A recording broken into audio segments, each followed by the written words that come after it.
I would not build on another man's foundation. నేనైతే మరి ఒకని పునాది మీద కట్టకుండా నిమిత్తము ఆయనను గూర్చిన సమాచారం ఎవరికి తెలియజేయబడలేదో వారు చూతురనియు వినినవారు గ్రహింతురనియు రాయబడిన ప్రకారము క్రీస్తు నామమెరుగని చోట్లను సువార్తను ప్రకటింపవలని మిక్కిలి ఆశగలవాడనై ఉండి. Look at the మిక్కిలి ఆశగలిగిన వాడనై ఉన్నాను. ఆ యొక్క పదాన్ని చూడండి, మిక్కిలి ఆశగలవాడనై ఉన్నాను. In my version it says aspired, striving. నా యొక్క బైబిల్లో ఉంది దానికోసం పోరాడుతున్నానని ఉంది. He always wanted to go and preach the gospel message to the people who are lost.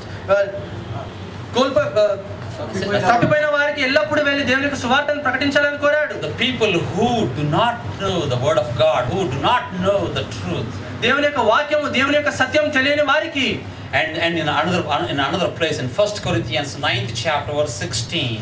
మొదటి కొరింథీయులకు రాసిన పత్రిక 9వ అధ్యాయం 16వ వచనంలో ఇంకో చోట చూసినట్లయితే, and he says, I am under compulsion. నేను ఒక భారం మీద నాపై మోపబడి ఉన్నదని చెప్తున్నాడు. For woe is me if I do not preach. నేను దేవుని యొక్క వాక్యం బోధింపకున్నట్లయితే నాకు శ్రమ. Woe is me if I do not preach the gospel. నేను దేవుని యొక్క సువార్తను బోధించినట్లయితే నాకు శ్రమ. You also see in Acts 5th chapter, you don't have to go there, just listen to me. Acts 5th chapter, where Peter and the other disciples, when they were put in a prison, and God in a miraculous way, he intervened and then released them. అక్కడ అపోస్తలుల కార్యం 5వ అధ్యాయంలో చూసినట్లయితే పౌలు ఇంకా ఇతర శిష్యులు చెరసాలలో ఉన్నప్పుడు దేవుడు ఒక అద్భుత రీతిలో అక్కడ వారి మధ్యలో వచ్చి వారిని బయటికి తీసుకొని వచ్చారు. And then immediately after the release they went back to the temple and started preaching the gospel. వెంటనే వారు చెరసాల నుంచి బయటికి వచ్చిన వెంటనే వారు మందిరాలకు వెళ్ళి దేవుని యొక్క సువార్తని ప్రకటించడం మనం చూస్తున్నాము. And then when they were brought to the high priests again, తర్వాత మళ్ళీ వారిని ప్రధాన యాజకుల దగ్గరికి తీసుకొని రాబడినప్పుడు, look at the response in 5th chapter verses 28 and 29. 5వ అధ్యాయం 28 29 వచనాల్లో వారు ఇస్తున్న ప్రత్యుత్తరం చూడండి. They said, we must obey God rather than men. మేము దేవునికే లోబడాలి, మనుషుని కంటే దేవునికే మేము లోబడాలని చెప్పారు. It is not the matter of convenience, but it is the matter of obedience. అది సౌకర్యమైన విషయం కాదు, కానీ దానికి లోబడే దాన్ని బట్టే ఉంటుంది. So even the Peter and the other disciples, just like Paul, they had this as an ambition. పౌలు వలె పేతురు ఇంకా ఇతర శిష్యులు కూడా ఇలాంటి దాన్ని ఒక గురిగా కలిగి ఉంటున్నారు. And they always wanted to live a life that is pleasing to God and also to preach the gospel. వారు దేవునికి ఇష్టమైన జీవితాన్ని ఎల్లప్పుడూ జీవించాలని కోరారు, అదే కాకుండా దేవుని యొక్క సువార్తని ప్రకటించాలని కూడా కోరారు. Yes, that is how we also live a life to please God. అలాగనే మనం కూడా దేవునికి ఇష్టమైన జీవితం జీవించగలము. So in conclusion, తాత్పర్యం ఏంటంటే, I am going to spend few minutes on the application of this particular topic that we have just meditated upon. కొన్ని నిమిషాలు ఇప్పుడు మనం ధ్యానించిన ఈ యొక్క వాక్య భాగం ఎక్కడ వర్తిస్తుందో దాన్ని బట్టి నేను చూడబోతున్నాను. We are going to look at the application part. దీన్ని మనం ఎక్కడ వర్తించగలమో దాని విషయమే చూడబోతున్నాము. If there is anyone sitting here, if there is any unbeliever sitting here, ఇక్కడ ఎవరైనా అవిశ్వాసి కూర్చుని ఉన్నట్లయితే, whatever I have talked so far may not really make much sense to you. నేను ఇప్పటి వరకు బోధించింది ఏది మీకు పెద్దగా వర్తించకపోవచ్చు. But I want to tell you something. కానీ నేను మీకు ఒక విషయం చెప్పాలని కోరుతున్నాను. The Bible talks about two kinds of people. Bible రెండు రకాలైన ప్రజల గురించి మాట్లాడుతుంది. A believer and an unbeliever. ఒక విశ్వాసి, ఒక అవిశ్వాసి. But if you are not a believer, నువ్వు ఒక విశ్వాసివి కానట్లయితే, John 3rd chapter verse 18, యోహాను రాసిన పత్రిక 3వ అధ్యాయం 18వ వచనం ఏం చెప్తుందంటే, it says that you are already condemned. నువ్వు న్యాయ తీర్పు తీర్చబడి ఉన్నావని చెప్తుంది. And it also says that you are ready to receive the wrath of God. దేవుని యొక్క ఉగ్రతని పొందడానికి నువ్వు సిద్ధంగా ఉన్నావని చెప్తుంది. So, are you like that? కాబట్టి నువ్వు అలాగా ఉంటున్నావా? Don't procrastinate. Don't postpone. దీన్ని నువ్వు వాయిదాలు వేయకు. And come to Lord Jesus Christ. ప్రభువైన యేసుక్రీస్తు దగ్గరికి రా. And then in same 3rd chapter verse 36 says like this. అదే 3వ అధ్యాయం 36వ వచనం ఇలాగ చెప్తుంది. He who believes the Son has eternal life. కుమారుని యందు విశ్వసించువాడు నిత్య జీవం పొందుతాడు. But he who does not obey the Son will not see life. కుమారునికి విధేయుడు కానివాడు జీవము చూడడు. But the wrath of God abides in him. గాని దేవుని ఉగ్రత వాని మీద నిలిచి ఉండును. I do not know if you are not a believer. నువ్వు విశ్వాసివి కావా నాకు తెలియదు. But look at this verse. కానీ ఈ యొక్క వచనాన్ని చూడండి. If you are not a believer, నువ్వు విశ్వాసివి కానట్లయితే the Bible says that you are ready to receive the wrath of God. దేవుని యొక్క బైబిల్ చెప్తుంది దేవుని యొక్క ఉగ్రత పొందడానికి నువ్వు సిద్ధంగా ఉన్నావని. But you don't have to receive the wrath of God. కానీ నువ్వు దేవుని యొక్క ఉగ్రతని పొందడానికి సిద్ధంగా ఉండవలసిన అవసరం లేదు. Yeah, Bible is full of promises. బైబిల్లో చాలా వాగ్దానాలు నిండుకొని ఉన్నవి. Yes, in రోమీయులకు రాసిన పత్రిక, and it says clearly, if you confess with your mouth that Jesus is risen, యేసుక్రీస్తు పునరుద్ధానుడై ఉన్నాడని నీ యొక్క నోటి ద్వారా నువ్వు ఒప్పుకున్నట్లయితే, if you confess your sins, నీ యొక్క పాపాలను ఒప్పుకున్నట్లయితే, and you are going to be saved, నువ్వు రక్షింపబడతావని చెప్తుంది. I want you to turn with me to that verse. ఆ యొక్క వచనాన్ని మీరు నాతో పాటు చూడాలని కోరుచున్నాను. Romans 10th chapter verse 9. రోమీయులకు రాసిన పత్రిక 10వ అధ్యాయం 9వ వచనం. And let me read that if you confess with your mouth Jesus as Lord, యేసు ప్రభు అని నీ నోటితో ఒప్పుకొని, and believe in your heart that God raised him from the dead, దేవుడు మృతులలో నుండి ఆయన లేపినని నీ హృదయమందు విశ్వసించిన ఎడల you will be saved. నీవు రక్షింపబడుదువు. So once you go through this, ఒక్కసారి నువ్వు దీని నుంచి నువ్వు వెళ్ళినప్పుడు, once you go through this confession, ఈ యొక్క ఒప్పుకోలు నుంచి నువ్వు వెళ్ళినప్పుడు, then you will experience a new life. నూతన జీవితాన్ని అప్పుడు నువ్వు అనుభవిస్తావు. Because you are promised eternal life. ఎందుకంటే నీకు నిత్య జీవం అనే వాగ్దానం పొందవచ్చున్నావు. And there is no wrath of God. అక్కడ దేవుని యొక్క ఉగ్రత అనేది లేదు. But you are promised entry into heaven. నీకు పరలోకంలోనికి ప్రవేశం అనేది వాగ్దానం ఇవ్వబడుతున్నది. And then you will have the judgment that we discussed. ఇప్పటి వరకు మనము మాట్లాడుకున్న ఆ యొక్క న్యాయం గురించి, ఆ యొక్క న్యాయ తీర్పు నీకు ఉండబోతున్నది.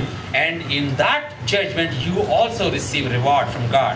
ఆ యొక్క న్యాయ తీర్పులో దేవుని దగ్గర నుంచి నువ్వు ప్రతిఫలం కూడా పొందబోతున్నావు. And now I am going to focus attention to the second group of people. ఇప్పుడు నేను రెండో రకమైన గుంపు ప్రజల గుంపు మీద కేంద్రీకృతం చేయబోతున్నాను. I know most of you are believers. నాకు తెలుసు మీలో చాలా మంది విశ్వాసులు. And now we are going to spend few minutes on you. కొద్ది నిమిషాలు మీ మీద మేము ధ్యానించబోతున్నాము.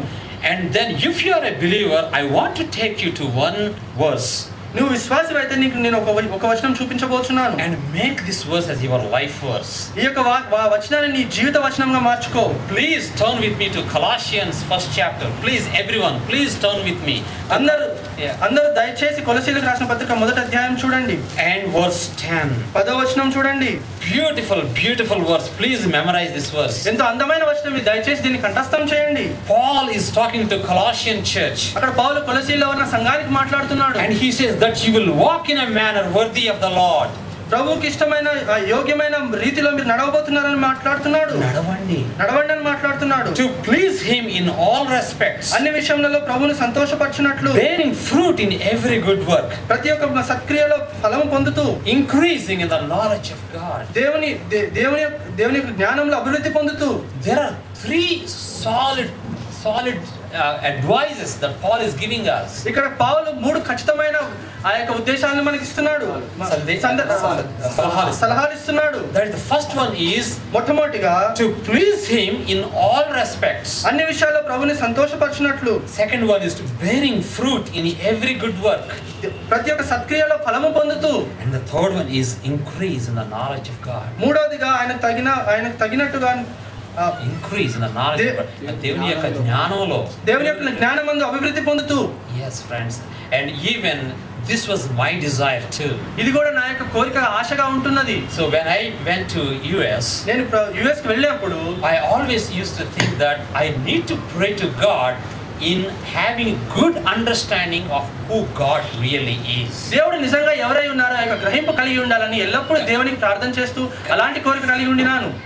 దేవుడు నిజంగా ఎవరై ఉన్నారో అనే ఖచ్చితమైనటువంటి అండర్స్టాండింగ్ కలిగి ఉండి అప్పుడు ఆయనకి ప్రార్థన చేయాలి అని నా యొక్క కోరిక. దేవుడు నిజంగా ఎవరై ఉన్నారో ఆ ఖచ్చితమైన యొక్క గ్రహింపు కలిగి ఉండి అప్పుడు దేవునికి ప్రార్థన చేయాలన్న కోరిక కలిగి ఉండినాను. Not just simply calling him God and God, ఏదో ఒట్టిగా దేవుడా అని పిలవటం కాదు. I need to know his attributes, I need to know his qualities, I need to know his characteristics. దేవుడికున్న గుణగణాలు ఏంటి, ఆ యొక్క అంశాలు ఏంటని నేను తెలుసుకోవాలి. Then I thought the best way to know who really God is, I thought I would teach on this subject for about 2 years. అప్పుడు నేను అనుకున్నాను దేవుడు నిజంగా ఎవరై ఉన్నారో తెలుసుకోవాలంటే ఈ యొక్క వాక్య భాగం మీద 2 ఏళ్లైనా నేను బోధించాలని అనుకున్నాను. So then I taught adult Sunday school class in my church. దాని తర్వాత నేను నా చర్చ్ లో ఉన్న పెద్దవారికి సండే స్కూల్ క్లాస్ తీసుకున్నాను. And then I taught in this subject about attributes of God. అప్పుడు నేను దేవుని యొక్క గుణగణాలు అనే యొక్క సబ్జెక్ట్ మీద నేను బోధించాను. God's communicable attributes and God's non-communicable attributes, God's holiness, God's righteousness, God's justice, God's omniscience, God's omnipotence, and God's omnipresence. All those things I wanted to meditate, and then when I studied about those things, really God really made me understand what big God that we are worshiping Him. దేవునికున్న శక్తి, దేవుడు సర్వశక్తిమంతుడు అని, దేవునికున్న ఆ యొక్క మనం సాంగత్యం చేసేవి, సాంగత్యం చేయలేనివి, దేవునికున్న ఇతర అంశాలన్నీ నేను జ్ఞానం చేసినప్పుడు నిజంగా అప్పుడు నాకు అర్థమైంది దేవుడు ఎవరని. మన దేవుడు ఎంత గొప్ప దేవుడు, మన దేవుడు ఎంత గొప్ప దేవుడు అని, మన దేవుడు ఎంత పెద్ద దేవుడు, మన దేవుడు ఎంత పెద్ద దేవుడు అని అనే గ్రహింపు నాకు కలిగింది. అప్పుడు నాకు అలాంటి గ్రహింపు కలిగింది. Yes, that is exactly what he is saying. Increasing in the knowledge of God. దేవుని యొక్క జ్ఞాన విషయంలో అభివృద్ధి చెందటము. And he says also we have to bear fruit in every good work. మనం చేసే ప్రతి సత్క్రియలో సఫలమవ్వాలి. And then to live a life that is pleasing him. దేవునికి ఇష్టమైన జీవితాన్ని జీవించాలి. And make this also your ambition, your resolutions, your goal and your aim. దీన్ని కూడా మీ యొక్క ఆశ, మీ యొక్క గురి, మీ యొక్క మీ జీవితంలో ఉన్న గురిగా మార్చుకోండి. And finally, before I conclude, I want you to take to the passage that we have read this morning, Psalm 90. చివరిగా నేను ముగించే ముందు మనం ఈ పొద్దున ఉదయకాలంలో చదివిన ఉత్తర ప్రత్యుత్తర భాగము కీర్తన 19 చూద్దాము. 90. క్షమించాలి, కీర్తన 90. Here Moses is saying one verse that is so applicable to our lives. ఇక్కడ మన జీవితానికి వర్తించే ఒక వచనాన్ని మోషే ఇక్కడ చెప్తున్నాడు. Verse 12. 12వ వచనము. Here he is saying that Lord teach us to number our days, that we may present to you a heart of wisdom. మాకు జ్ఞాన హృదయం కలుగునట్లుగా చేయము, మా దినములు లెక్కించుటకు మాకు నేర్పుము. Yes friends, we do not know how long we are going to live. అవును స్నేహితులారా, మనకు తెలియదు మనం ఎంత కాలం జీవించబోతున్నాము అని. We have no guarantee of next 1 hour.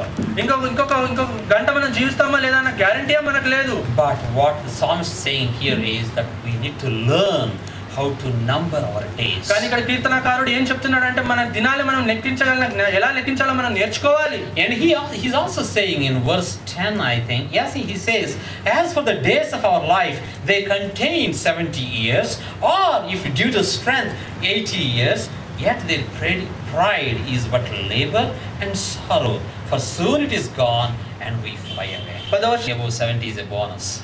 మా పాస్టర్ యుఎస్ లో ఉన్న మా పాస్టర్ గారు చెప్తారు 70 ఏళ్ళ తర్వాత ఏదైనా ఉంటే నీకు అది బోనస్సే. But normally they think that we live up to 70 years. సహజంగా వారు ఏం ఆలోచిస్తారంటే మనం 70 ఏళ్ళ వరకు బ్రతకగలము అని. And in fact there is a great professor of Hebrew in Dallas Theological Seminary. Dallas Theological సెమినరీలో ఒక గొప్ప ప్రొఫెసర్ గారు ఉంటున్నారు. హిబ్రూలో ఒక గొప్ప ప్రొఫెసర్ గారు ఉంటున్నారు. He actually took this verse in literal terms. నిజంగా ఈ యొక్క వచనాన్ని తీసుకొని అతను literally నిజంగా నేను 70 ఏళ్ళ వరకే బ్రతకగలను అనుకోని. And then he counted the number of days that is left out in his life. తన జీవితంలో ఇంకా ఉన్న రోజులన్నీ లెక్కించాడు. And then he started to count every day.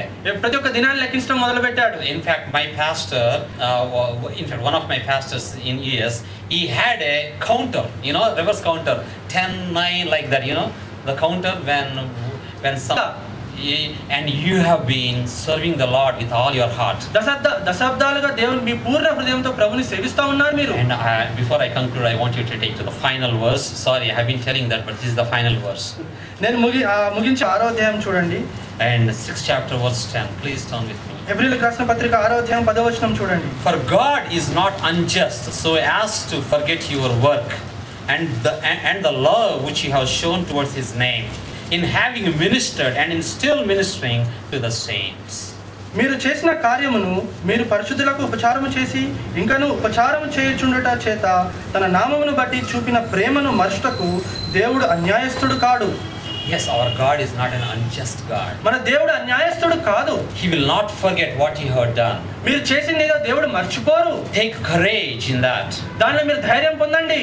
Take comfort in that promise. ఆ యొక్క వాగ్దానంలో ఆదరణ పొందండి. God is going to richly reward on that day of judgment. ఆ యొక్క న్యాయ తీర్పు రోజు మిమ్మల్ని ఇంకా ఎక్కువగా ప్రతిఫలం మీకు ఇవ్వబోతున్నాడు. So and then continue to live a life that is pleasing to God. దేవునికి ఇష్టమైన జీవితం జీవించడంలో కొనసాగండి. And with this I'm going to conclude and thank you very much for this opportunity. దీంతో నేను ముగిస్తున్నాను. మీరు నాకు ఇచ్చిన ఈ తరుణాన్ని బట్టి మీకు వందనాలు. And shall we close in the prayer? ప్రార్థన చేసుకుందాము. Oh Heavenly Father, పరలోకం తండ్రి, thank you Lord, thank you for the richness of your word. మీ వాక్యంలో ఉన్న మీ వాక్యాన్ని బట్టి మీకు వందనాలు. మీ యొక్క వాక్యంలో ఉన్నటువంటి నాయన ఈ యొక్క గొప్పతనాన్ని బట్టి మీకు మీ వాక్యంలో ఉన్న ఈ యొక్క గొప్పతనాన్ని బట్టి మీకు వందనాలు తండ్రి. Help us Lord to fall in love. దీంతో నేను ముగిస్తున్నాను.